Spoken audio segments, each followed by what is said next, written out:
வணக்கம் அன்பார்ந்த தமிழக மாணவ மாணாக்கர்கள். தற்பொழுது ராஷ்ட்ரிய இந்தியன் மிலிட்ரி காலேஜ் டேராடூனில் உள்ள பள்ளியை பற்றி பேசலாம்.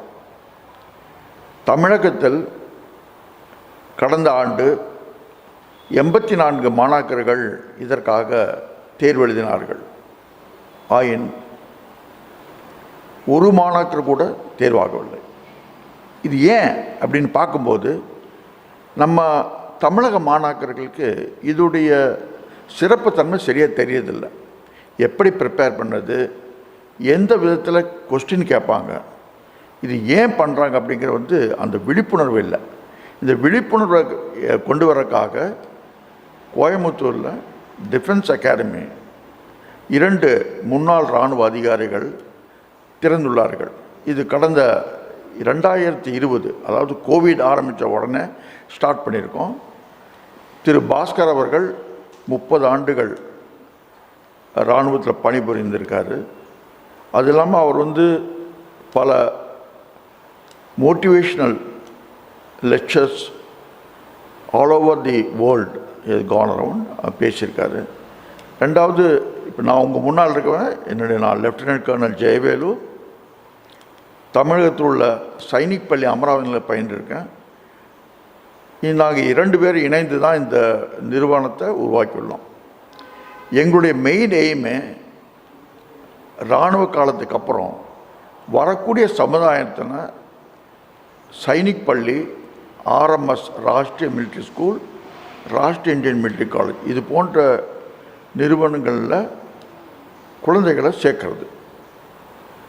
ஒரு பெருமிதமான விஷயம், நாங்கள் ஸ்டார்ட் பண்ண ஃபஸ்ட் இயரே தமிழகத்தில் ஒரே ஒரு வேக்கன்சி. தமிழகத்தில் 3 ஆண்டுகளாக ஒரு மாணாக்கர் கூட செலக்ட் ஆகலை. ஆனால் நாங்கள் ஸ்டார்ட் பண்ணதுக்கப்புறம் ஃபஸ்ட்டு 2021 கேடட் அபிரூபனுங்கிற சிறுவர் செலக்ட் ஆகிள்ளார்.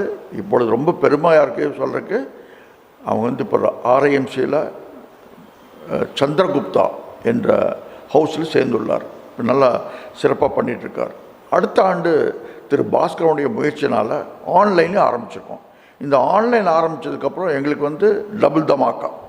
அதாவது ஆர்ஐஎம்சியில் செலக்ட் ஆனதில் 2 முறை ஒரு பெண் செலக்ட் ஆகிருக்காங்க. இதெல்லாம் என்ன காரணம் அப்படின்னா, எப்படி படிக்கிறது, என்ன படிக்கிறது, இதைத்தான் நாங்கள் விளக்குறோம். ஆன்லைன் ஆஃப்லைன் 2 கொடுத்துட்ருக்கோம். கடந்த 2020 ஸ்டார்ட் பண்ணியிருக்கோம். நீங்கள் டெஃபினட்டாக எங்களுடைய நிறுவனத்தில் சேர்ந்து இதோடைய பயிற்சி பெற்ற ஆசிரியர்கள் மூலமாக கற்றுக்கிட்டிங்கன்னா நீங்கள் டெஃபினட்டாக பாஸ் பண்ணிடலாம். ஆர்ஐஎம்சி கொஞ்சம் கஷ்டமான ஒரு தேர்வு தான். ஆனால் எல்லோரும் தேர்ச்சி அடையலாம், ப்ரொவைடட் 1 அல்லது 2 வருஷம் டெஃபினட்டாக ட்ரைனிங் எடுக்கணும். இதே மாதிரி சைனிக் ஸ்கூலுங்கிறது இப்போ கட் ஆஃப் மார்க் கொஞ்சம் அதிகமாக இருக்குது. கட் ஆஃப் மார்க்கு கிட்டத்தட்ட 85% இருந்தால் தான் உங்களுடைய ஃபஸ்ட் லிஸ்ட்டில் போக முடியுது. ஆகவே பேரண்ட்ஸ், உங்களுடைய கவனத்திற்கு உங்களுடைய குழந்தைகள் ஆணோ பெண்ணோ பிற்காலத்தில் ஒரு இராணுவ அதிகாரி ஆகும்னு நினச்சிங்கன்னா எங்கிட்ட வாங்க. we are going to give you consultation, free demo classes initially.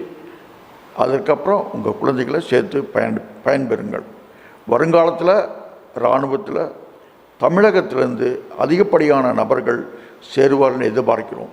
ஒன்றே சொல்லிக்கொள்ள விரும்புகிறேன். கடந்த ஆண்டு ஆர்ஐஎம்சியில் நம்ம தமிழ்நாட்டிலேருந்து ஒரு செலக்ட் ஆகிருக்காரு. இந்த ஆண்டு ஒருத்தரும் செலக்ட் ஆகலை. காரணம், எப்படி படிப்பது, எங்கு படிப்பது, எதை படிப்பது என்பதை தெரியாதனால தான் இந்த தவறுகள் ஏற்பட்டது. இந்த தவறு வராமல் இருக்கிறதுக்கு டாக்டர் பாஸ்கர் அவர்கள் உங்களுக்கு விரைவாக சொல்லிக் கொடுப்பார். இந்த ஒரு மாதிரி வீடியோ நாங்கள் டெய்லி போட்டே இருப்போம். இதோடைய நீங்கள் பெனிஃபிட் ஆகணுங்கிற ஒரே விதத்தில் சொல்லிவிட்டு விடைபெறுகிறேன். வணக்கம்.